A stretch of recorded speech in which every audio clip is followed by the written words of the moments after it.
जैसे ही चंदन टिक्का भगवा डाल के घुसेंगे यही सरकार है। नहीं, हम भी चंदन लगाते हैं, हम भी टिक्का पहनते हैं, लेकिन हम भाजपा के विरोधी लोग हैं। झूठ बोलता है पंडित? बिल्कुल, मैं पंडित भी हूँ। नहीं, टीका वाला झूठ बोलेगा, मैं भी पंडित तू बताओ। हाँ, लेकिन नहीं, ऐसा नहीं कि पंडित लगाने से कोई उनका वो समर्थक हो। जो राम की राजनीति करते हैं ना, उनको राम कभी झूठ बोलते थे? ये इनकी तो गलत राजनीति ही गलत है।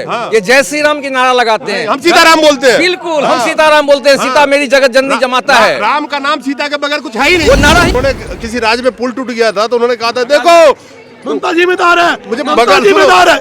नहीं, ममता जी नहीं, ऊपर वाला तुम्हें संदेश दे रहा है सरकार को उखाड़ फेंको। अब तो देवभूमि में क्या हुआ, तो वो देव क्या संदेश दे रहे हैं ये बताओ मुझे। देवखंड उत्तराखंड मोदी को उखाड़ फेंकेगा, ये आने वाला समय है। क्रिटिसाइज क्यों नहीं करेंगे? सरकार को हमने चुना, सरकार का हम क्रिटिसाइज करना हमें हक है, यहीं खड़े होकर क्रिटिसाइज करने वाले बहुत है, क्रिटिसाइज करने वाले बहुत हैं। धर्म खतरे में आ जाएगा अगर मोदी जी हार जाएंगे तो। धर्म किसका? धर्म कर्म धर्म होता है।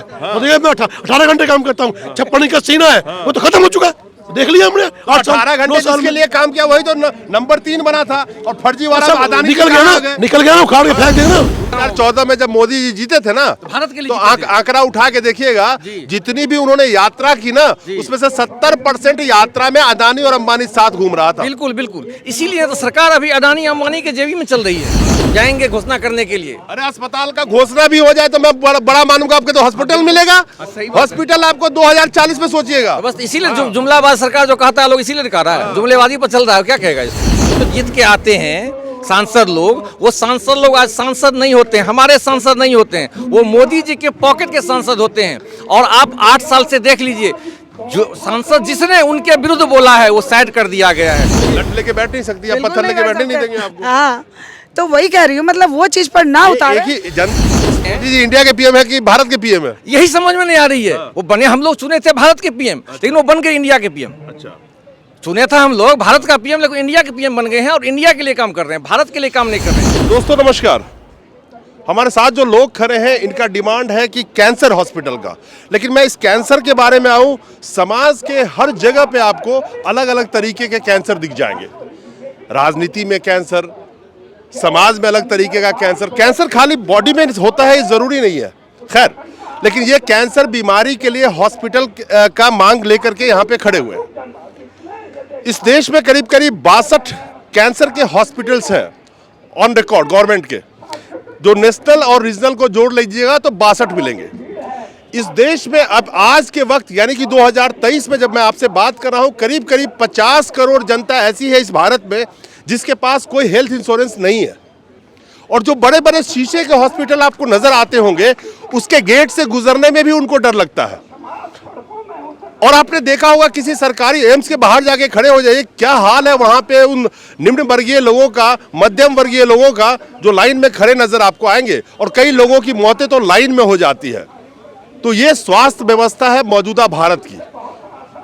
विश्व गुरु बनने का जो हम सपना दिखाया जा रहा है और हम देख रहे हैं, और आप भी उस देखने में शामिल होंगे, तो स्वास्थ्य व्यवस्था का हाल बद से बदतर है। विश्व के स्वास्थ्य व्यवस्था में हम बात करें तो भारत 11वें नंबर पे आता है और 2023 में हम चाइना की आबादी को क्रॉस कर चुके हैं अलग अलग आंकड़ों के हिसाब से। इस देश में करीब 30 लाख कैंसर के मरीज हैं। हर साल 12 लाख कैंसर के मरीज उसमें नए जुड़ जाते हैं। हर साल आंकड़ों के हिसाब से 8 लाख लोगों की मौत कैंसर से हो जाती है। ये कौन 8 लाख लोग हैं?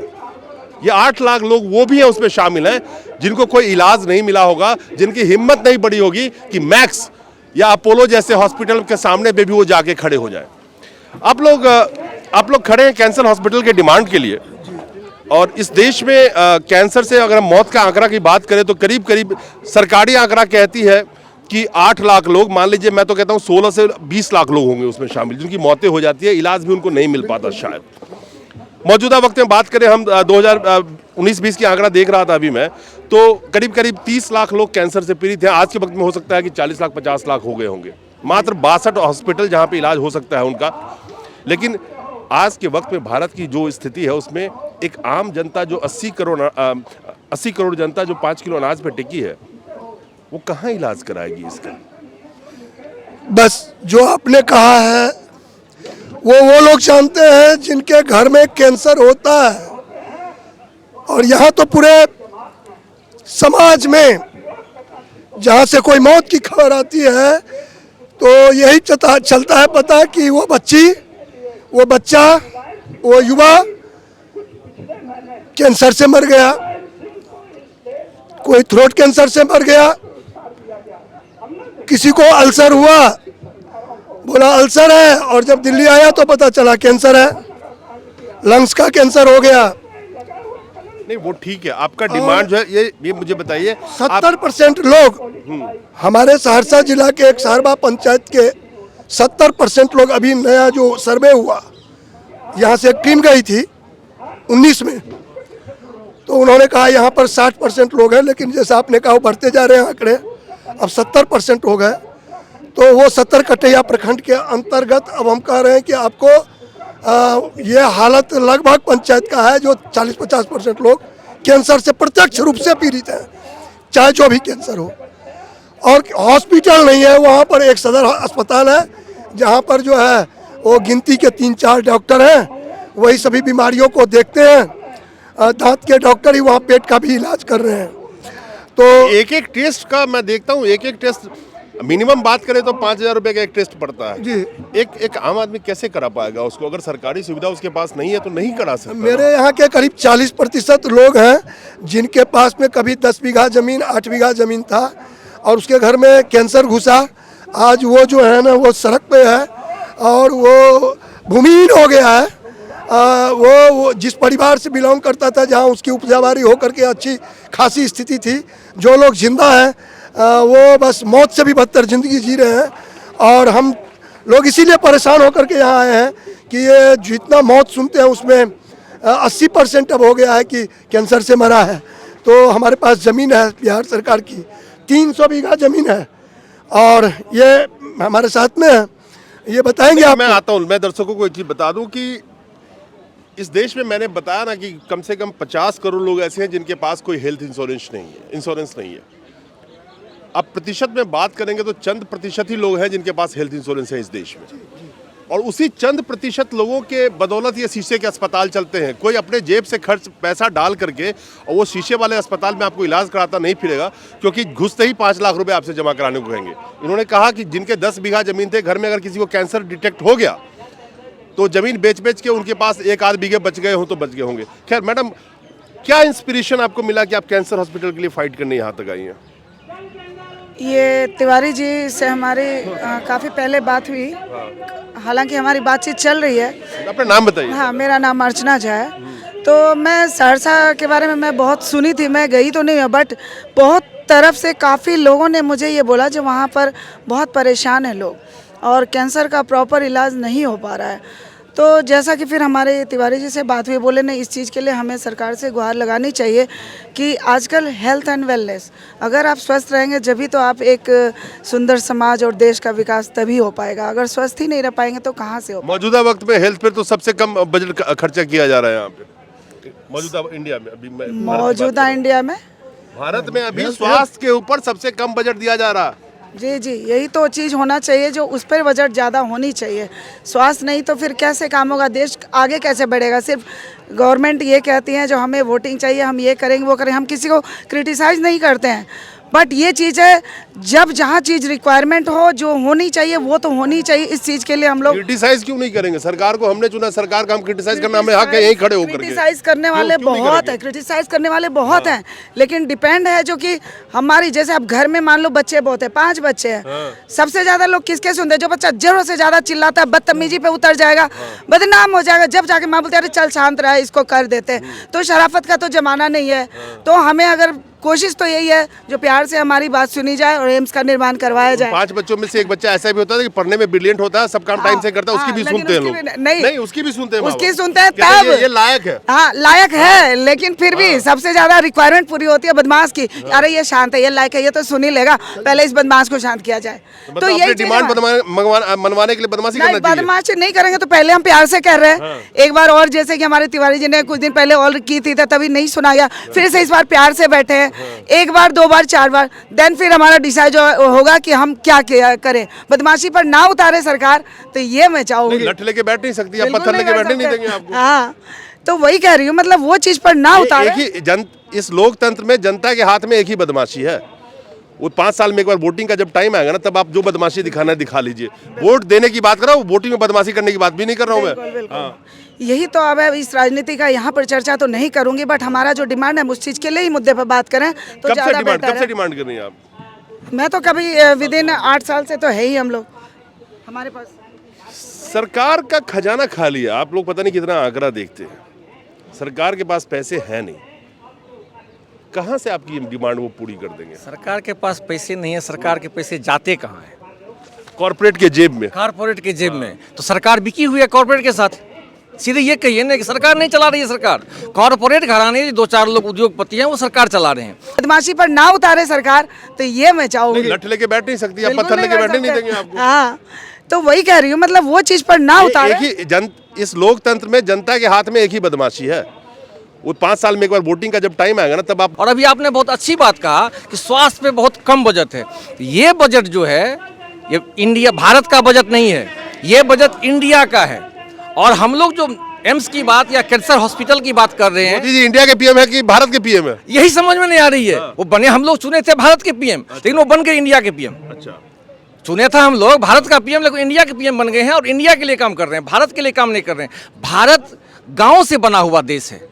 6ठी-7वीं हम लोग पढ़ते थे, गांव को कुछ गांव को मिला के एक चेन बनता था जो भारत बना। वो भारत नहीं, इंडिया बनाए हुए हैं। मेरे को तो ऐसा मैं इंटरप्रेट कर रहा हूँ कि इंडिया तो कॉर्पोरेट का है, भारत हमारे जैसे आप जैसे आम जनता का है। यस, तो आम जनता का उसमें कोई पूछ ही नहीं है। जब इंडिया का काम 2014 में जब मोदी जी जीते थे ना, भारत के लिए तो जीते थे। आंकड़ा उठा के देखिएगा, जितनी भी उन्होंने यात्रा की ना, उसमें से 70% यात्रा में अदानी और अंबानी साथ घूम रहा था। बिल्कुल बिल्कुल, इसीलिए तो सरकार अभी अदानी अंबानी के जेबी में चल रही है। और ये एम्स और कैंसर हॉस्पिटल की जो बात है, आज 10 साल पहले एक एम्स की घोषणा हुई थी, वो कुछ नेता लोगों के चक्कर में सहरसा और दरभंगा उछल कूद कर रही है। जब एक इलेक्शन आया विधानसभा की तो एम्स चली गई सहरसा, लोकसभा की आई तो एम्स चलेगी दरभंगा। काम कहीं नहीं हो रहा है। सहरसा में 300 एकड़ जमीन सरकार की वहाँ एक्वायर किया हुआ है।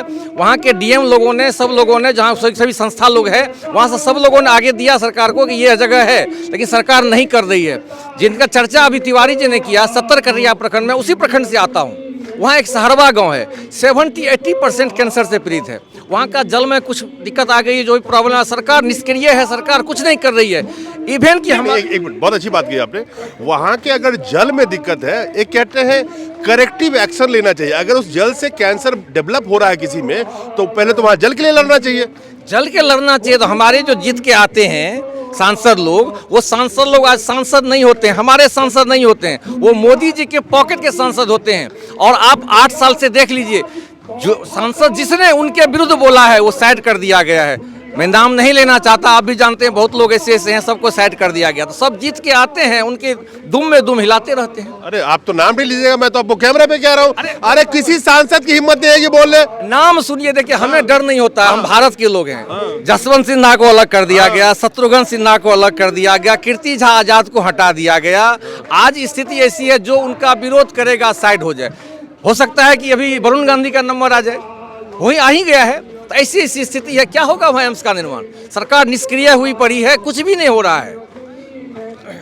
सवाल यह है कि ये एक कैंसर हॉस्पिटल का डिमांड तो कर रहे हैं, लेकिन आप अलग अलग क्षेत्र में जाके देखिए, लोगों के इलाज की क्या व्यवस्था है ग्रामीण स्तर पे। शहर के सरकारी अस्पताल में आप जाइए, देखिए ना क्या हाल है। अब गांव की तो छोड़ दीजिए, अगर शहर में रहते जाके देखिए, आपको इसी दिल्ली में जितने सरकारी अस्पताल हैं, देखिए रात में वहाँ पे कैसे लोग लाइन लगा के खड़े हैं। रात में कोई 4 बजे पहुँच रहा है, कोई 3 बजे पहुँच रहा है, कोई 12 बजे रात से लाइन लगा रहा है। एक इमरजेंसी किसी गरीब के घर में आ जाए, आप यकीन मानिए लाइन में खड़े खड़े उसकी जान निकल जाएगी, चाहे उसके पिता हो चाहे उसके बच्चे हो। उसको इलाज टाइम पे मुहैया नहीं हो सकता सरकारी अस्पताल में, और जेब में पैसे तो उसके पास है नहीं। कैसे मिलेगा सरकारी अस्पताल का, वो कैंसर का अस्पताल कैसे मिलेगा? देखिए, आपने बिल्कुल सही बात कही थी कि हमारे पास वोट का अधिकार है, मगर हमने भी एक मांग करी थी राष्ट्रपति जी से कि ये जो इन्होंने कहा है ना मतदान, उनका मतलब है कि आपने हमारे को दान दे दी वोट। दानकर्ता पर भारतीय संस्कृति में कोई अधिकार नहीं रहता। तो इसलिए सांसद, विधायक, पार्षद सभी का यही हाल है। आज जो कैंसर की मांग कर रहे हैं, आज ये जो कैंसर बढ़ रहा है पूरे भारत में, ये सरकार की नीयत और नीति खराब है। इन्होंने कहा जब चुनाव आएगा, तो मैं तो जानता हूं कि अगर आज सहरसा के अंदर में उस एरिया में चुनाव का कुछ घोषणा हो जाए, लोकसभा का ही जब हो सकता है चुनाव में ही कह दे कि हाँ बन जाएगा कैंसर अस्पताल। 2029 के जब लोकसभा आएंगे तो उसमें एक ईंट डलेगा, एक ट्रैक्टर करीब ईंट डल जाएगा। हाँ तैयारी शुरू हो चुकी है। 2034 का जब इलेक्शन आएगा तो वहां पे 4 ईंट खड़े कर दिए जाएंगे। हाँ हाँ काम शुरू हो गया। कई एम्स की घोषणाएं सरकार ने करी है, एम्स का ईंट तक नहीं गिरा है। दरभंगा के अंदर जो लोग आज भी लड़ रहे हैं, अभी दरभंगा के अंदर बिहार के साथ तो शुरू से दोहरी नीति तो राजनीति ही झूठे की राजनीति है। बिल्कुल बिल्कुल, हम यही तो कह रहे हैं, नीति खराब है। बिहार के साथ इन्होंने दोहरी नीति अपनाई है शुरू से। जब एम्स की घोषणा हुई थी उसी समय उत्तराखंड में हुई, छत्तीसगढ़ में हुई, सारे एम्स बन गए, कार्य कर रहे हैं। टेंशन ना लो, 2024 आ रहा, अभी घोषणा करवा देंगे आपका, आ जाएगा। नेताजी वादा लेके आएंगे आपके यहाँ से जो सांसद के लिए खड़े होंगे ना, वो कहेंगे क्या चाहिए, अस्पताल चाहिए, येलो पेपर पे। इस बार अगर नहीं होगा पहले लोकसभा से पहले वहाँ हॉस्पिटल, समझ लिए वो नहीं जीतेंगे, चाहे जो भी आए। कौन जो जाएंगे घोषणा करने के लिए। अरे अस्पताल का घोषणा भी हो जाए तो मैं बड़ा मानूंगा, आपको तो हॉस्पिटल मिलेगा। हॉस्पिटल आपको 2040 में सोचिएगा। बस इसीलिए जुमलाबाज सरकार जो कहता है लोग इसीलिए कह रहा है, जुमलेबाजी पर चल रहा है। क्या कहेगा इसको, जुमलाबाज सरकार है। तब भी तो आदमी बिक जाता है उसी जुमले पे, करना क्या है? हाँ ये तो है, कुछ बिक भी जाता है, कुछ इधर उधर भी हो जाता है। जैसे ही चंदन टिक्का भगवा डाल के घुसेंगे, यही सरकार है। नहीं हम भी चंदन लगाते हैं, हम भी टिक्का पहनते हैं, लेकिन हम भाजपा के विरोधी लोग हैं। झूठ बोलता है पंडित? बिल्कुल, मैं पंडित भी हूँ। नहीं, टीका वाला झूठ बोलेगा, मैं भी पंडित तू बताओ। हाँ, लेकिन नहीं, ऐसा नहीं कि पंडित लगाने से कोई उनका वो समर्थक हो। जो राम की राजनीति करते हैं ना, उनको राम कभी झूठ बोलते थे? ये इनकी तो गलत राजनीति ही गलत है। ये जय श्री राम की नारा लगाते हैं, हम सीताराम बोलते हैं। बिल्कुल, हम सीताराम बोलते हैं। सीता मेरी जगत जननी जमाता है। राम का नाम सीता के बगैर कुछ है ही नहीं, वो नारा ही गलत है। तब तो वो जुमलाबाज कर रहा है। तो वही तो बात है ना, आके डिबेट तो करे यहाँ पे। राम का नाम जब हनुमान जी लगाते थे, जब सेना उनकी लड़ने गई तो जय श्री राम का उद्घोष करते थे। वो एक कहते ना, वो आक्रोश था, आक्रोश है, गुस्से वाला नारा है विपक्षी के प्रति, वही आक्रोश दिखाते हैं। ये कैसे कैंसर हॉस्पिटल मिल जाएगा सरकार को? आप देखोगे एक नया जुमला दिया जाएगा 2024 में, हॉस्पिटल तो भूल जाओगे आप लोग। देखिए ये जुमलेबाजों की सरकार है, यहाँ ये गूंगी बहरी सरकार है। जब तक आप आंदोलन नहीं करेंगे, ये सरकार सिर्फ मौतों को देखती है, कितनी मौतें हुई हैं, कोविड में कितनी मौतें हुई हैं, उस पर भी इनको निगाह नहीं खुली। कोविड फैलाया जा रहा था, बिल गेट के माध्यम से सारा देश में हल्लाकार कर दिया, स्ट्रेचर दिखा के, एम्बुलेंस दिखा के। तो ऐसे सरकार चाहती है, ये चाहती है हम इसको ऐसा मैनिपुलेट करके, क्योंकि इनके पास सब कुछ है, सिस्टम है इनके पास सर्वे आ रहे हैं, हमारे 33% में हम जीत जाएंगे, 28 में जीत जाएंगे, जय श्री राम को जीत जाएंगे। ऐसा नहीं होगा। आगे अब जनता जाग चुकी है और इस बार समझो जी को सबक सिखाएंगे, क्योंकि ये हमारी डिमांड है, 8 साल पुरानी डिमांड है। अब सर्वे हो चुका है कि सहरसा के अंदर एक कैंसर हॉस्पिटल बनना चाहिए। जैसे वहाँ लगातार आग की तरह बढ़ रहा है कैंसर। आपके बगल में कौन चिल्ला रहे हैं पता है आपको? ये यहाँ देखो, ये कौन चिल्ला रहे हैं? ये उत्तराखंड के हैं, देवभूमि के हैं, जो देख मैं ये निशान है। हाँ। ये निशान है, जब जो धरती पे क्या नाम है, क्या अत्याचार बढ़ा है, भगवान ने उतार लिया है। ये उतार है भगवान का, जो काम हुआ ये वाला उत्तराखंड वाला, तो ये क्या नाम है, जोशी मठ वाला। दुनिया जो जोशी मठ के अंदर नीचे घूम, जो अनुराग ठाकुर को भी जाना पड़ेगा। मुझे याद है एक बार पुल टूटा था, जब मोदी जी नहीं बने थे प्रधानमंत्री, तो उन्होंने किसी राज्य में पुल टूट गया था, तो उन्होंने कहा था देखो ममता जिम्मेदार है, मुझे ममता जिम्मेदार है। नहीं, ममता जी नहीं, ऊपर वाला तुम्हें संदेश दे रहा है, सरकार को उखाड़ फेंको। अब तो देवभूमि में क्या हुआ, तो वो देव क्या संदेश दे रहे हैं ये बताओ मुझे। देवखंड उत्तराखंड मोदी को उखाड़ फेंकेगा, ये आने वाला समय है।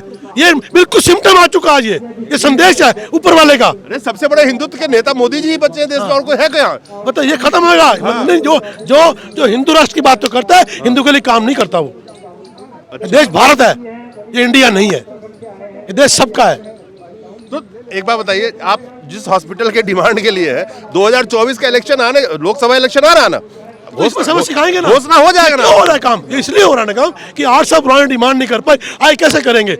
एक वादा और लेके आएंगे, नया वादा। अरे धर्म खतरे में आ जाएगा अगर मोदी जी हार जाएंगे तो।